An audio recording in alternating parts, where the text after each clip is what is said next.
Hello there. I didn't know I had company. Mind if I visit with you for a while?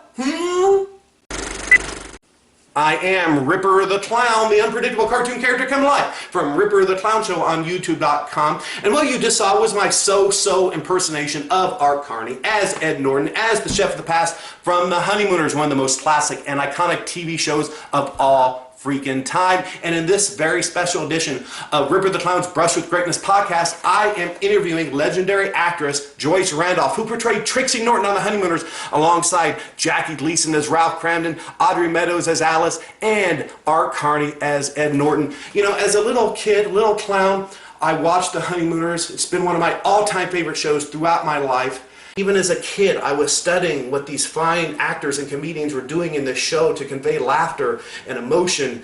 And, you know, there's a lot of Art Carney and Jackie Gleason in Ripper the Clown. I mean, they don't make TV shows like this anymore, and they haven't in a long freaking time. And I'm telling you, interviewing Joyce Randolph, it's just very surreal for me. I never would have guessed as a little clown that I'd be interviewing or talking to anyone affiliated with the Honeymooners. So I am very humble and blessed to present to you my interview with legendary actress Joyce Randolph. Okay, welcome Joyce Randolph to the Brush with Greatness podcast. Thank you so much. You are an icon in television history. I grew up watching you, and thank you so much for appearing on my show.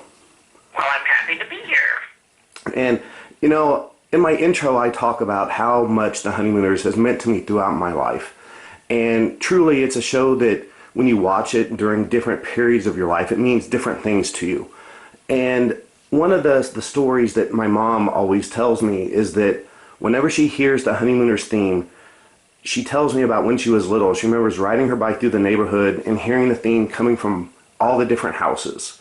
And that, you know, as she hurriedly rushed home to watch the show, she kept hearing the theme come from all these houses. And it's a memory for her. Just the theme itself elicits good memories. So my first question to you is, after all these decades, the memories of this show are still fresh and vivid and wonderful to so many people. How does it feel to know that your work has touched so many lives in such a positive way? It's wonderful. You know, I'm delighted that all of this happened, and what else can I say? I think the whole thing is great. It's, you know, it's a show that's just eternal to so many people. And, you know, I was just kind of perusing a couple of Honeymooners books that I have.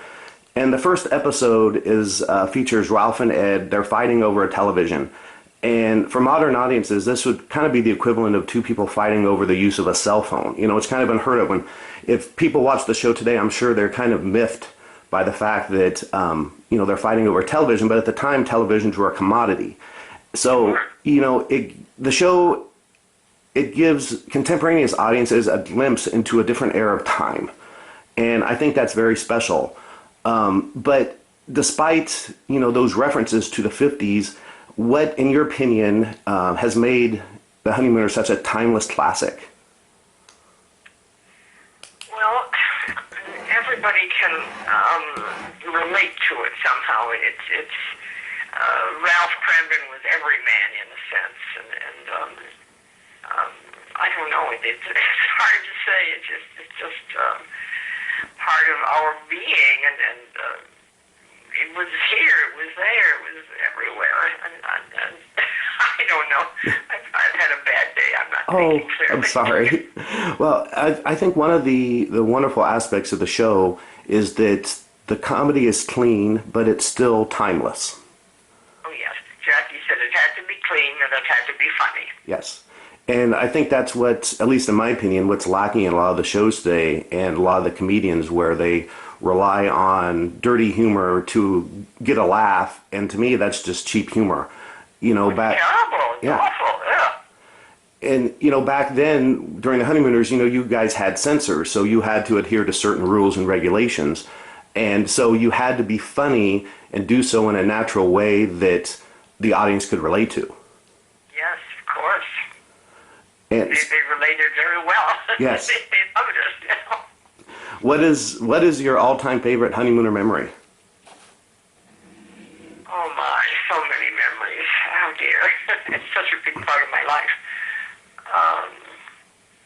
Well, I loved any show in which I had more than 5 lines, you know, and a little scene. I'd like that one better, because often I just set up the plot with Audrey, and then Jackie would come in and I'd have to go off. Mm-hmm. That happened quite a bit, But I had some good scenes.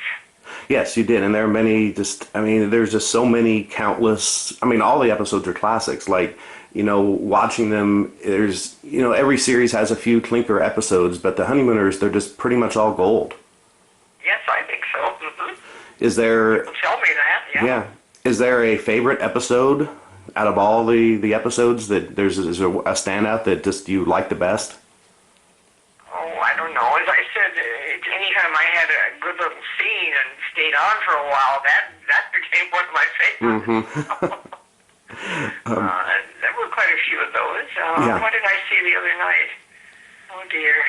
Oh, where I talking with Audrey about various things, and then I talk about the price of the chop meat. And what I'm complaining about is that the butcher called me honey pie or something? Sweetie pie? He called me sweetie pie. So she thinks that's terrible too. And then Ed comes in and I tell him that's what he called me. But all he sees is the price of the chop meat, and that's what he thinks I'm complaining about. So that was a good scene. It had gone on for quite a while before that and everything. And once again. What the butcher called you is kind of tame by today's standards, but back then, it was. Yeah. It wouldn't even be an issue today. No. You mentioned how Ralph Kramden was every man, and he was an endearingly lovable guy, who frustrates us as an audience, but at the same time he always won us over by doing the right thing. Yeah. He was always trying to do something right. Yes. It usually didn't turn out, but he was always trying. Now, and despite the onstage character of Ralph Kramden, I've heard positive and negative things about working with Jackie Gleason as a colleague. How was it working with Gleason? Well, we didn't work very much because he wouldn't rehearse much, We saw very little of him, and just the day of the show we saw him and went on live that night at 8 o'clock. Wow. So it was, you had to know what you were doing. Mm-hmm. And after the one rehearsal with him, he'd disappear in his dressing room. We hoped he was going to study his lines. And then we all ran up to Audrey's dressing room, and her manager, Val, read in Jackie's lines, and we went over and over the script, saying all the words, mm-hmm. and maybe thinking in our heads where we would stand on stage. Although that was always movable, because you just tried to stay where the camera was. A lot of it wasn't written in stone, and so we by studying, working on the lines that way up in Audrey's dressing room, then we were able to get through it live at 8 o'clock that Saturday night. Mm-hmm. That was actually my next question. Was it true that Jackie Gleason didn't enjoy rehearsing? And so as a person who performs myself on a much smaller scale, I understand how it feels to have things kind of thrown at you when you're not expecting it. So, you going through one rehearsal with him, was that difficult going on live, especially because in a way it was kind of impromptu? You didn't know how he was going to react necessarily if you hadn't gone through run-throughs with him. That's right. You had to be very changeable and accepting everything and just go with the flow. Mm-hmm. Because it was difficult, yes, particularly for people who weren't used to it, Yes. They said, my God, you mean that was the only rehearsal? We'd say, yep, that was the only rehearsal. Yeah. And watching the episodes, they're so clean. And there were a few moments where Jackie Gleason, I noticed a few times watching the series over and over, where there were a couple flub-ups, but he seemed to be the master of improv when things went awry. Yeah, he was. Mm-hmm. I think he liked that. He liked to be challenged that way, I think. I remember he said that if over rehearsed is not funny at all, he thought. Mm-hmm. And in a way it made it seem more natural, because real life isn't rehearsed and it's not perfect. Yeah. So in that way, that does, what you just mentioned does make sense in relation to just making it seem once again like the normal man in the normal household. Yeah. Mm-hmm. I remember one episode, it was the Chef of the Future episode, I think it was called Better Living Through TV, where they're doing the scene at the end on live TV, and Jackie, Ralph Kramden, he's very confident going into it, and so is Ed Norton, and then once the cameras are on live, they, Ralph Kramden freezes up, But in the rehearsal, where they're going through the rehearsal so the audience can see what the commercial is supposed to look like, part of the handy housewife helper flies off, and he goes off camera, and the camera follows him to a degree, and you can actually, I think, see part of the backstage set when he picks it up, and then he makes... because that wasn't supposed to happen. Yeah, and he made some sort of a comment about how it has, we need to say it has a device on it for spearfishing or something like that. And and it was just like moments like that it just hits you, wow, a lot of it was impromptu, and he was very good at picking up things and going with them when things went awry, and it's watching those shows and moments like that are I think the ones that I really appreciate even more, because he was able to do it so spot on. Sure. And Audrey was a very smart lady. She knew the whole script. She knew everybody's words, particularly his, if she had to kind of get him back or something. She was very smart. So, and that was probably something that you guys had to, keep in your mind, because since he didn't rehearse that much, if he did get off subject, then you needed to drag him back to, the script. So Audrey did that. Yes. Now, you mentioned going on live, and then, the episode that I mentioned, Better Living Through TV, is Ralph Kramden freezing up on live TV. How was it going on live every week? If you think about TV today, I don't know any show that would probably even risk doing that. No, nobody did that then, or not. Well, there were live shows then, of course. Yes. Yeah. But nobody does it much now, and it's very difficult. Yeah, you're very nervous. Mm-hmm. Now, this was early television too, and at the time, did you have any inkling that the show, The Honeymooners, that you were involved with, was destined to be a classic? None, never. We would have saved everything if we'd known, but everything got thrown out. Wow. So you don't have anything from the show whatsoever? Not much. No. That's sad. As a collector, I would want to think that stuff would be with you or in a museum or with Jackie Gleason's family or Art Carney's family or, Audrey Meadows. Her family. She might have things, yeah. Maybe she was more clever. I don't know.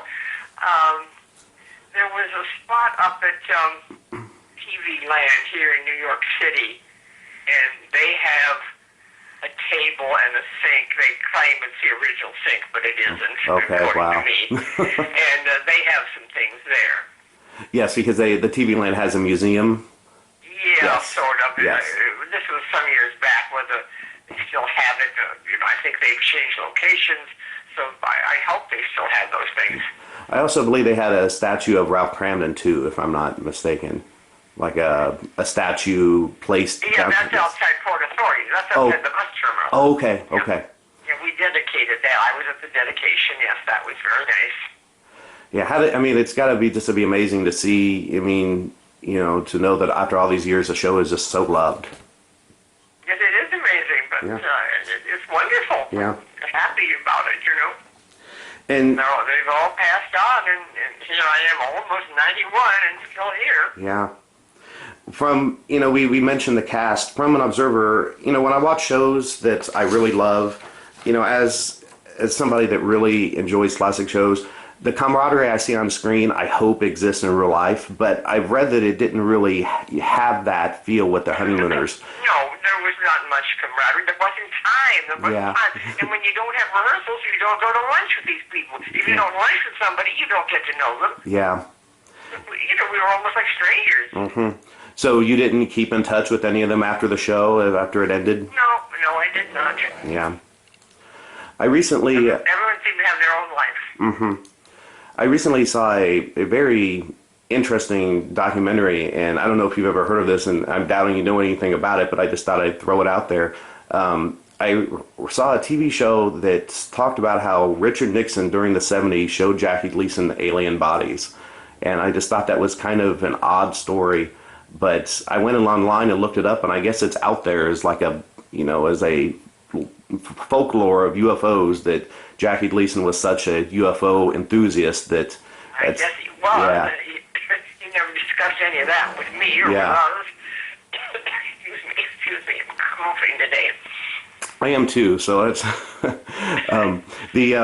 the character of Betty Rubble from the Flintstones was based on Trixie Norton. Yes, of course. Yes, yes. How did you feel years after the Honeymooners ended when you saw, the Flintstones, which was, based after the Honeymooners? Nothing you could do about it. Yeah. That's kind of cute, Yeah. Kind of interesting. Pardon me? I guess they were privileged to do that, I guess. Yeah. Kind of interesting to see your character become a prehistoric cartoon, Yes. A growing trend anymore with Hollywood and TV is to remake shows, and this bothers me because I feel like they have no new ideas. They need to rely on bankable commodities to engage an audience. And well, that's it. Yes. yeah, yes. And 10 years ago in 2005, they remade The Honeymooners into a movie, and I've never seen it because I just refused. But I was just wondering what your thoughts on it, if you saw it, and how you. Terrible. It was terrible. Yeah, I had a feeling that it was, and to me it was just, I don't want to watch a classic and something that I deeply love just turn into something that's just atrocious. It was, yes. And during the Honeymooners had a couple other incarnations after the original series ended, and it was always disappointing for me whenever I had the rare occasion to see one of these revivals that you weren't involved. Was there any particular reason why? No, I certainly didn't want to go down to Florida and be in the musical one. No, I had my husband, my baby here, and Audrey didn't really want to go there. It didn't bother me. I was the original, and Jackie said I was the quintessential Trixie. It did print somewhere, and he says that. And I didn't need to do any revivals or stuff. Jane Keane got into things. She was a very close personal friend of his, and I think he always wanted to give her work. But she wasn't as good as I was in the show. Everybody says that. Yeah. And just generally speaking, the revivals weren't as good as the original by any means. No, they weren't. Yeah. Sheila McCrae could not do Alice. Yeah, and I mean the premise was there, but the magic was just gone. Yeah. And a lot of them were getting too old and too rich looking to be the Kramdens in the North. Yes. Yep. And how was it working with Art Carney? I know you said you guys weren't really, none of you were close, but did you enjoy your time working? Because obviously, of course, yes. He's a darling man, very sweet, and so talented. He could do anything. Yeah, he's just a comedic genius. Oh yes, absolutely. Now, a lot of, obviously The Honeymooners is one of the greatest shows of all time. What are a few other shows, in your opinion, that you would rank up there with The Honeymooners? Oh dear, I don't know. Well, of course, I Love Lucy was, a lot of people think that was even better than us. I don't know, but right up there, yes. Yes. Lucy, yes. And, oh dear, there's so many wonderful shows. Mary Tyler Moore's show, and then she had spin-offs from that. And of course, what copied us was, the, Carol O'Connor, I can't say the name. All in the Family. All in the Family. All in the Family, yes. Yeah, that copied us. As a matter of fact, Carol O'Connor told me that he, before his show was done, he brought a script of it to Jackie and asked if he should do this. And Jackie read it and said, of course you should do it. It's wonderful. But it really was, in a way, a copy of us. Yes. And, that was a more modern, the Flintstones came first and then All in the Family. And, speaking of getting up there toward more modern sitcoms, what are your thoughts on just comedy and modern sitcoms today? Oh, dear. Well, the ones nowadays are all getting much too raunchy. Yes. They're not nice enough. Yeah. And I like The Big Bang Theory. It's lasting a long time. I think that's a good show. I think one of the only shows, and I don't watch a lot of current television, but one of the only shows that maintains that fairly clean atmosphere is The Middle. And yes, that's a good show, The Middle. Yes, it's a really good show, and again, it relies on what we said earlier about The Honeymooners, that it relies on just situations to make people laugh instead of raunch. Yeah.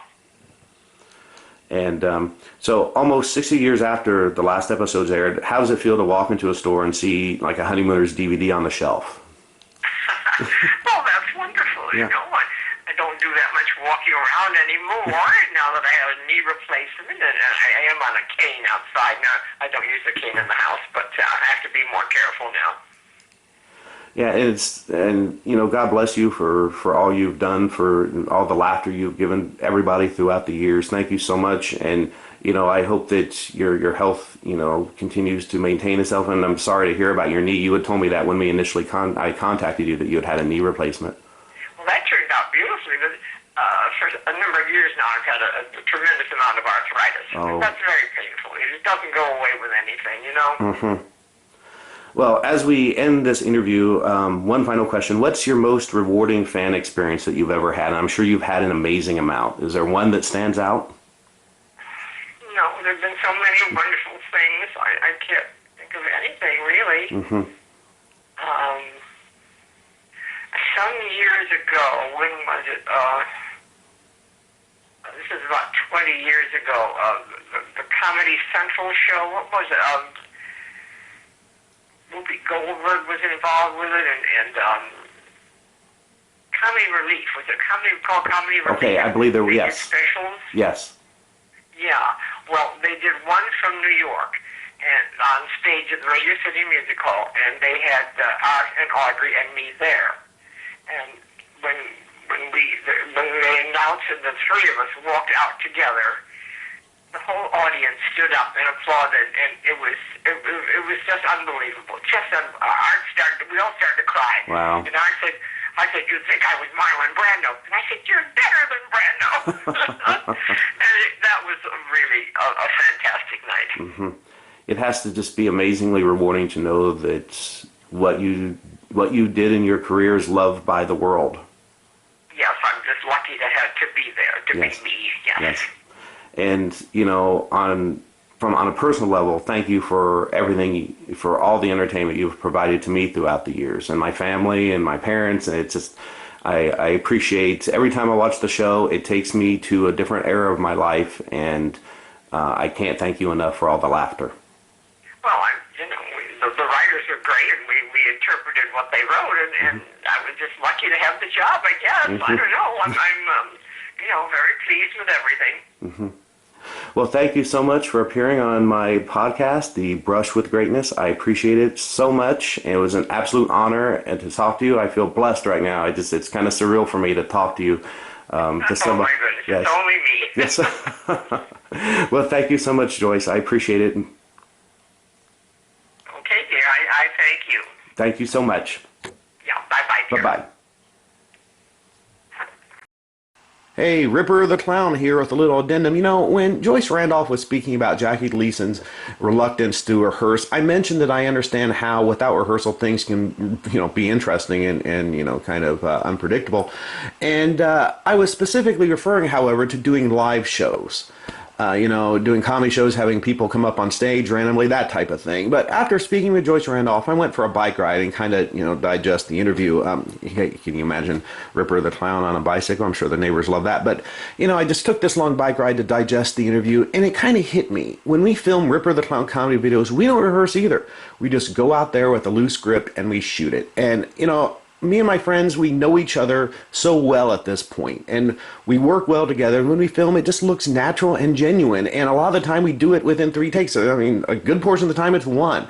And so, without even realizing, I guess I've kind of also adopted the Jackie Gleason philosophy for filming these comedy videos, and maybe that's why people enjoy my work so much, because much like the content, the performances also skew the line between truth and fiction. So, hey. Thanks again for listening to the Joyce Randolph interview, and check out my pop culture comedy channel for over 200 comedy videos.